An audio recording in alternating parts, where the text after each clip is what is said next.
Centre feu d'asile, la crise sanitaire s'ajoute à celle de la surpopulation.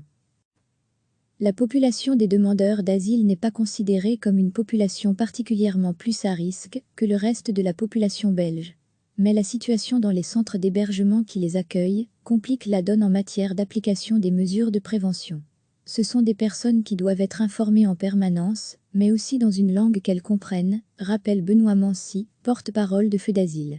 Elles doivent aussi vivre dans des logements de type collectif, ce qui demande certaines adaptations.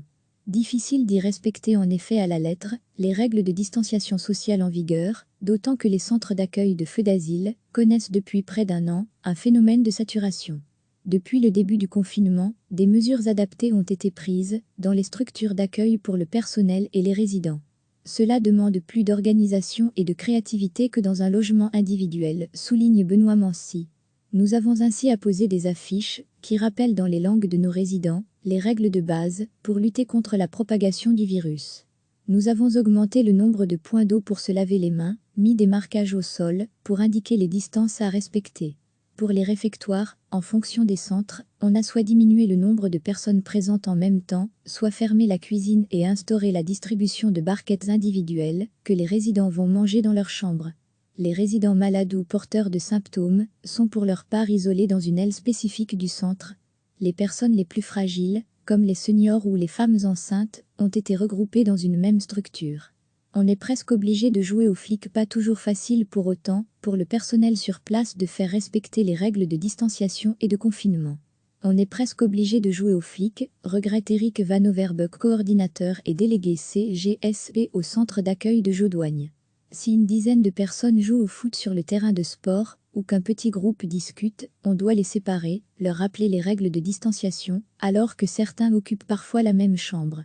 Le délégué reconnaît que la situation est parfois tendue, les entrées et sorties sont forcément plus limitées, les activités sont suspendues, les décisions arrivent au compte-gouttes. Tout le monde attend et s'ennuie. Cela crée des tensions. La qualité des repas a baissé aussi, les résidents ne sont pas contents. Dans la situation de stress et de précarité qu'ils vivent, ce n'est pas évident de leur demander ça en plus. Une émeute a même éclaté entre deux groupes de résidents du centre la semaine dernière. La CGSP dénonce ces difficultés à faire appliquer les mesures, liées notamment au manque de place dans les centres et à l'ouverture retardée de certaines structures d'accueil. Le syndicat réclame également davantage de matériel de protection, même si le personnel médical, ou en contact direct avec les malades dispose de masques médicaux, de visières et de gants. Pour les autres membres du personnel et les résidents, plusieurs centres ont bénéficié de dons de masques en tissu. Mais encore faut-il que tout le monde les utilise correctement, suggère Eric Van Overbeek. Cela dit, le personnel ne se sent pas forcément plus en danger que celui des supermarchés, par exemple. Il regrette surtout que les mesures adoptées soient parfois en contradiction avec la réalité de terrain. Un comité de concertation est d'ailleurs prévu ce vendredi pour tenter de clarifier les choses. Pour sa part, Feu d'asile annonce l'ouverture de structures d'accueil supplémentaires, à Marcinelle et à Herbemont notamment. De quoi soulager les centres aujourd'hui saturés. Recevez chaque matin l'essentiel de l'actualité. La population des demandeurs d'asile n'est pas considérée comme une population particulièrement plus à risque que le reste de la population belge. Mais la situation dans les centres d'hébergement qui les accueillent complique la donne en matière d'application des mesures de prévention. Ce sont des personnes qui doivent être informées en permanence, mais aussi dans une langue qu'elles comprennent, rappelle Benoît Mancy, porte-parole de Feu d'asile. Elles doivent aussi vivre dans des logements de type collectif, ce qui demande certaines adaptations. Difficile d'y respecter en effet à la lettre les règles de distanciation sociale en vigueur, d'autant que les centres d'accueil de Feu d'asile connaissent depuis près d'un an un phénomène de saturation. Depuis le début du confinement, des mesures adaptées ont été prises dans les structures d'accueil pour le personnel et les résidents. Cela demande plus d'organisation et de créativité que dans un logement individuel, souligne Benoît Mancy. Nous avons ainsi apposé des affiches qui rappellent dans les langues de nos résidents les règles de base pour lutter contre la propagation du virus. Nous avons augmenté le nombre de points d'eau pour se laver les mains, mis des marquages au sol pour indiquer les distances à respecter. Pour les réfectoires, en fonction des centres, on a soit diminué le nombre de personnes présentes en même temps, soit fermé la cuisine et instauré la distribution de barquettes individuelles que les résidents vont manger dans leur chambre. Les résidents malades ou porteurs de symptômes sont pour leur part isolés dans une aile spécifique du centre.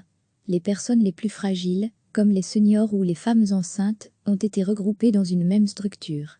On est presque obligé de jouer aux flics, pas toujours facile pour autant, pour le personnel sur place de faire respecter les règles de distanciation et de confinement. On est presque obligé de jouer aux flics, regrette Eric Van Overbeek, coordinateur et délégué CGSP au centre d'accueil de Jodoigne. Si une dizaine de personnes jouent au foot sur le terrain de sport, ou qu'un petit groupe discute, on doit les séparer, leur rappeler les règles de distanciation, alors que certains occupent parfois la même chambre. Le délégué reconnaît que la situation est parfois tendue, les entrées et sorties sont forcément plus limitées, les activités sont suspendues, les décisions arrivent au compte-gouttes. Tout le monde attend et s'ennuie. Cela crée des tensions. La qualité des repas a baissé aussi, les résidents ne sont pas contents. Dans la situation de stress et de précarité qu'ils vivent, ce n'est pas évident de leur demander ça en plus. Une émeute a même éclaté entre deux groupes de résidents du centre la semaine dernière. La CGSP dénonce ces difficultés à faire appliquer les mesures, liées notamment au manque de place dans les centres et à l'ouverture retardée de certaines structures d'accueil. Le syndicat réclame également davantage de matériel de protection, même si le personnel médical, ou en contact direct avec les malades dispose de masques médicaux, de visières et de gants. Pour les autres membres du personnel et les résidents, plusieurs centres ont bénéficié de dons de masques en tissu. Mais encore faut-il que tout le monde les utilise correctement, suggère Eric Van Overbeek. Cela dit, le personnel ne se sent pas forcément plus en danger que celui des supermarchés, par exemple. Il regrette surtout que les mesures adoptées soient parfois en contradiction avec la réalité de terrain. Un comité de concertation est d'ailleurs prévu ce vendredi pour tenter de clarifier les choses. Pour sa part, Feu d'Asile annonce l'ouverture de structures d'accueil supplémentaires, à Marcinelle et à Herbemont notamment. De quoi soulager les centres aujourd'hui saturés. Cliquez sur s'abonner pour recevoir les dernières nouvelles.